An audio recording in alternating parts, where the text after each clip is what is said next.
fanambariana manokana zany dia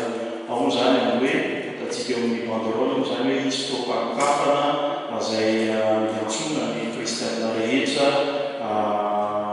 Madagasikara moa zany koa amin'ny fotoana io dia ny alahady fito aprily ho avy zao izay voalaza teo fa famarana kepi na komite protestante zany ary io rehefa manokafana ihany koa ny fankalazana ka dia iseho amin'ilay araka voalaza teo amin'ireo endrika maro samihafa ireo ilay fankalazana io zany ny vanambo anankiray lehibe. Ny faharoa dia ilay ivo na tampony moa zany dia ilay ao anatin'ny fivorian'ny komite protestante ihany koa izy io fa efatra mivaroko dia sady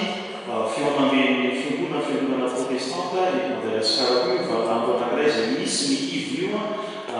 dia ny 13 oktobra 2012 marina fa io tena anniversaire nahaterahany FFPM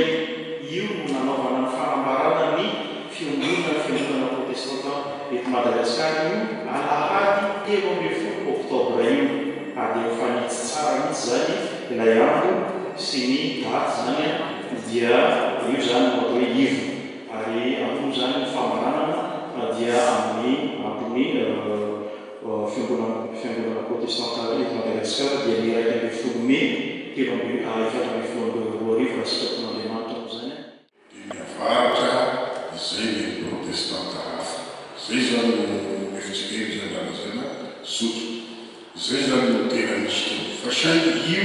tato anatin'ny 10 tao aty dia voana ka amin'izao dia mahazo autorité mianasiny efitsikery ary miterana mianavaratra raha tadiditsika ny gamba dia onjonjony ambaty vilaky samy rery no tety nandritra ny taona maro raha ny filoterana fa amin'izao hatramin'ny arava io dia io fa mitomboko ny loterana aty io zany zay tena mazava tsara ka ao zany faharavany fizarana ny faritra lehibe tahaka izay zany dia misy koa mbola tato anaty fahazatoana ty any koa ny fisien'ny fiangonana namoaka ateste ny mpandray tokana zany ny FFPM ilazana fa naizanehany raha mbola FFPM koa izy ka mpandray na luterana koa izy ka mpandray dia mahazo miditra sy mandray ny fanasana toko malalaka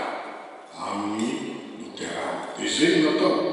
mianavaratra ny luterana sy FFPM tany Teko tany amin'ny faritra varatra io dia tany FFPM izy sy hoe miarokaloko moa zany fa miambina ka amin'izao rehefa nahazo tono niakatra ny FFPM dia nanjary ny voka-atao sy kelikely ny FFPM voka-atao ny FFPM dia somary misy fidisatisa kely ihany izy fa ka izy mampasara ka tena luterana izy fa zany izy sy misy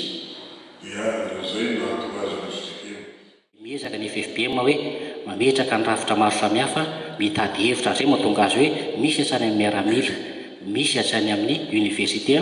misy amin'ireo zaza maro samihafa manana fahasarana ary mazava ho azy moa fa eny amin'ny sekoly moa dia na ny SPPM manana Paul Minot dia manana aumônier zany hoe mpitaiza ara-panahy izay mampianana mihitsy eny amin'ny Paul Minot hampianatra ireo ankizy ireo ny filazantsarany Jesosy Kristy zay nga manao zambara momba izay fanontaniana zay to fa ny hevitra samihafa no misy nampisarasara ka hatrany am-bolongana ny hevitra samihafa momba ny sakramenta zany ny hevitra samihafa momba ny rafi-pitondrana zany io manjary nampisara fa rehefa nitaraka ty aloha zany mahasara dia tokana ihany ny fiangonana protestante ny fanaovana dia mampahasara fa maro ny formatora kanefa dia ihany izy mahatokana azy dia ty fiverenana indray amin'ny soratra masina izay efa nanalavirana tamin'izao fotoana zany ary famelana malalaka ny soratra masina ho an'ny olona rehetra satria ny soratra masina no itenenan'Andriamanitra amin'ny olona mazava tsara teny amin'ny fiainana andavanandro izy fa soratra masina no mamerina fendry tanteraka amin'izany ary miaraka amin'ny soratra masina dia ireo famitinana ny finoana fanekempinoana zay mampiary ary mazava tsara hatrany amin'ny lohany atao hoe finoana kristiana dia ao anatin'izany mifoana zay voarakitra miatao fanekepinoana apostolika, fanekepinoana nisiana, fanekepinoana atanasiana. Ireo no mampivola sara amin'ny fiangonana kristiana rehetra, ao katolika, ao protestant, ka famerenana amin'izany fahatsiarovana ny tantara any amin'ny taona 1920 zany fa iray protestant dia misy voninahitra samihafa zay mifehy azy dia io mampivoe ary amin'izany fivolonana zany ho tena ho feo iray tokoa amin'ny fanambarana Kristy Jesosy. Jesosy moa no anarana tena nitambarana protestanta hatramela fa mivoatra daholo moa zavatra dia ao koa Jesosy fa izany hoe ny anarana fanomonana zany sy natao avy amin'ny saraka fa iray hatramin'izao. Ny zavatra zay sahivina koa aloha amin'io fampivolonana io dia misy lafiny ara-piainana ho fanovoloana amin'ny fihavana malagasy. Fa misy fandranitana ara-pivavahana ka ny zana ampiadiana ara-pivavahana ny malagasy dia ny sahivina amin'izany fotoana zany fa malagasy daholo hatrany avaratra hatrany asimo asinanakatrany ndraiky ka aoka atao hampiray ny fivavahana fa sy atao amin'ny saraka. Finoana kristiana tokana zany ny Kristy zay ka aoka ny zavatra samihafa zay mety ahasamihafa sy atao ampy hevitra ampisaraka indrindra hevitra ampiady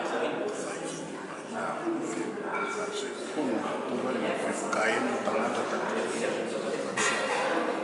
ary sy atao fiasana ampiadiana ny olona fa amin'izay maha kristiana dia tamatra